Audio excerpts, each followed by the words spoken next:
আজকে আমি বলবো যাদের অল্প কটা মুরগির বাচ্চা ফুটে বা অনেক বাচ্চা মারা যায়, কিছু বাচ্চা থাকে, সেগুলো কিভাবে লালন পালন করবেন এবং কিভাবে লালন পালন করলে সে বাচ্চাগুলো টিকে যাবে। তো প্রিয় ভাই ও বোনেরা, যে যেখান থেকে আমাদের ভিডিওগুলো প্রতিদিন দেখেন, সবাইকে অসংখ্য ধন্যবাদ। আর যারা আমাদের চ্যানেলে নতুন, তারা অবশ্যই আমাদের চ্যানেলটা সাবস্ক্রাইব করে আমাদের পাশে থাকবেন। নেটের সমস্যার কারণেই কিন্তু সারা বাংলাদেশে নেট সমস্যার কারণেই সবাই ভিডিও দিতে পারতেছে না। আর আমরা এখানে গ্রামে থাকি, যার জন্য আমাদের এখানে নেটের সমস্যাটা বেশি। তো রাতে ছাড়া মনে হয় ভিডিও দেওয়া যাবে না। তো আশা করি যারা আমাদের ইউটিউবের যারা আমাদের প্রতিনিয়ত আমাদের ভিডিওগুলো দেখেন এবং আমাদের ভিডিও দেখার জন্য অপেক্ষায় থাকেন, অবশ্যই তারা আমাদের ভিডিওগুলো দেখে নেবেন এবং কমেন্ট করে জানাবেন কে কোথায় থেকে দেখতেছেন। তো আজকে আমি বলবো যাদের যে আপুদের বা মা চাচি যারা মুরগির বাচ্চা লালন পালন করে, তারা দেখা গেছে মুরগির সাথে বাচ্চাগুলোকে ছেড়ে দেয়, তখন বাচ্চাগুলো টিকে না, বাচ্চাগুলো মারা যায়, অনেক বাচ্চাই মারা যায়, জিভায় এবং পাকা ছেড়ে দেয়। তো সেই বাচ্চাগুলো কীভাবে লালন পালন করলে বাচ্চাগুলো থাকবে, সেটা নিয়ে আমি আজকে বলবো। তো আমার এখানে কয়েকটা বাচ্চা আছে, এখানে আমার অল্প কটা বাচ্চা আছে, মনে হয় 6-7টার উপরে বাচ্চা আছে। তো বাচ্চাগুলোকে আমি মাঠ থেকে আলাদা করে ফেলছি। এই কয়টা বাচ্চা নিয়ে মা থাকা, এটা বড় ধরনের একটা লস মনে করি আমি। কারণ ওর বেশি বাচ্চা নিয়ে একটা মা থাকলে তখন লসের সম্ভাবনা থাকে না। আর এখন যেহেতু বর্ষাকাল, আর তেমন শীতেও নাই, ঠান্ডাও লাগে না, গরম, সেক্ষেত্রে এখন মায়ের কোনো তাপ দরকার নাই। তো আমি এরকম একটা ঝুড়ির ভিতরে, একটা খাঁচার ভিতরে আমি মুরগির বাচ্চাগুলোকে রাখছি। নিচে আমি ধানের কুড়া দিয়ে দিয়েছি, আপনারা চাইলে তুষ দিতে পারেন, তবে গাছের যে গুঁড়াগুলো ওগুলো দিবেন না, ওগুলা দিলে সমস্যা দেখা দেয়। তো আমি ওদেরকে এখানে বেঁধে রাখছি আলাদা একটা খাঁচার ভিতরে। আমার মুরগি বাচ্চাগুলো কিন্তু মাশাআল্লাহ করে সুস্থ আছে, ভালো আছে। আজকে 3-4 দিন থেকে আমি এদেরকে এভাবে রাখছি। আর এটার ভিতরে আমি একটা খাবার দিয়ে দিছি, ওরা খাবার খাবে আর পানি দিয়ে দিব। কিছুক্ষণ পর পর পানি দিই, পানি রাখবো না, পানি সরাই ফেলবো, কারণ ওরা চাটতে গেলে যখন কুড়া পড়বে তখন দেখা গেছে পানিগুলো ময়লা হয়ে যাবে। সে ময়লা পানি খাবার খাইলে ওদের সমস্যা হবে। আপনাদের যাদের এরকম কিছু মুরগির বাচ্চা থাকবে, মায়ের সাথে অনেক জায়গায় আমরা দেখি মায়ের সাথে 4-5টা মুরগির বাচ্চা হাঁটে, বা 6-7টা বা 3-4টা। তো আপনারা এই মুরগিটাকে সরাই ফেলবেন, সরাই আপনারা বাচ্চাগুলোকে এভাবে খাঁচায় রাখবেন। এভাবে খাঁচায় রাখলে আপনার মুরগির বাচ্চাগুলো যদি দেখেন একটু ওদের ঠান্ডা লাগতেছে, খাঁচার চারপাশে দিয়ে একটা কাপড় দিয়ে দিবেন, তখন আর বাতাস ঢুকবে না।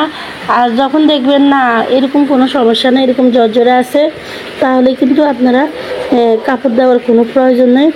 আর এইভাবে যদি আপনারা ভিতরে কিছু কুড়া দিয়ে দেন, ওরা দেখবেন মাশাআল্লাহ খুব সুন্দর করে ছাড়বে, ওরা সুস্থ থাকবে। আর যদি দেখেন ঠান্ডার ভাব আছে, ঝিমাচ্ছে, তখন আপনারা ওদেরকে নাফা সিরাপ দিয়ে দিতে পারেন।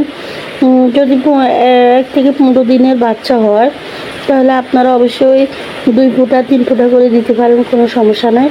আর এর উপরে হইলে 3 ফোঁটা বা 4 ফোঁটার উপরে দেওয়া যাবে না, ডবে করে দিয়ে দিবেন।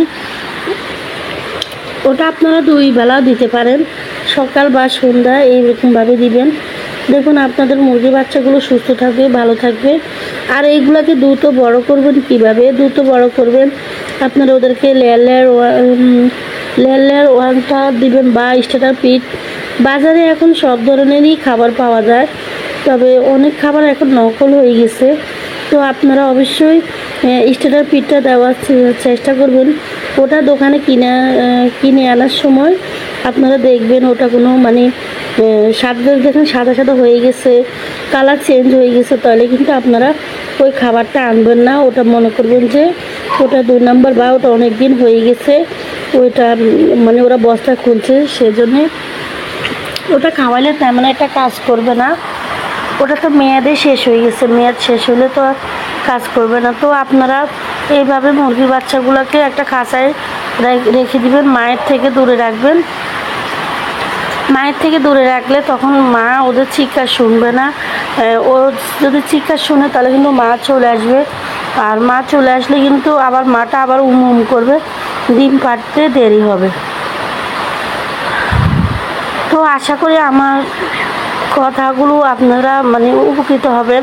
আর আমরা দেশি মুরগি লালন পালন করি, তাই আমরা দেশি মুরগি সম্বন্ধে আমাদের অভিজ্ঞতা অনেক ভালো, সেটাই আপনাদের সাথে শেয়ার করি। আর আপনারা ওদেরকে সপ্তাহে 3 দিন করে আদা, রসুন, কাঁচা হলুদ, কালো জিরা বাটা একটু দেওয়ার চেষ্টা করবেন।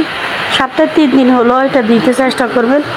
এতে আপনাদের মুরগির বাচ্চাগুলো বিভিন্ন রোগ থেকে রেহাই পাবে এবং সমস্ত বাচ্চা টিকে যাবে। আল্লাহর রহমতে সমস্ত বাচ্চা সুস্থ থাকবে, ভালো থাকবে।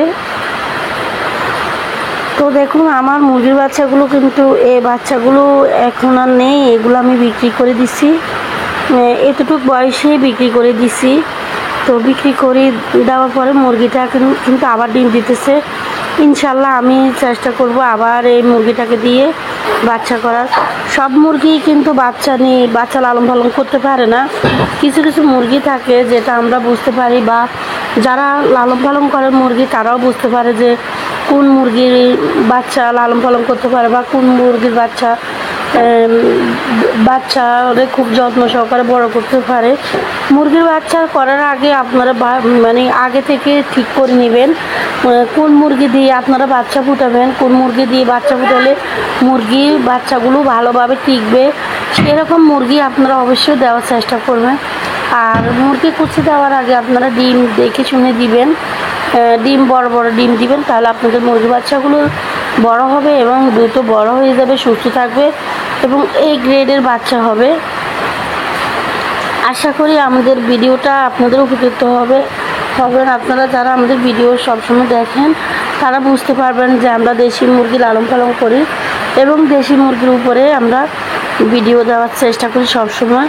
তো নেটের সমস্যার কারণে আমরা অনেক দিন ভিডিও দিতে পারি নাই, বা কোনোভাবেই আমাদের এখানে নেট এখনও নাই। তবে গতকাল রাত্রে আমরা একটা ভিডিও ছাড়ছি, তাও অনেক রাত্রে, কারণ আমাদের চ্যানেলটা একেবারে ডাউন হয়ে গেছে। আর প্রতিদিনের আপডেট আমরা আপনাদের মাঝে দেওয়ার চেষ্টা করি, এখনও মানে চেষ্টা করব যেভাবে হোক ভিডিওগুলো দেওয়ার জন্য। তো আপনারা পুরো ভিডিওটা দেখবেন, এটাই আপনাদের কাছে অনুরোধ। তো আজকের ভিডিওটা এটুকুই। আসসালামু আলাইকুম, সবাই ভালো থাকবেন। আসসালামু আলাইকুম।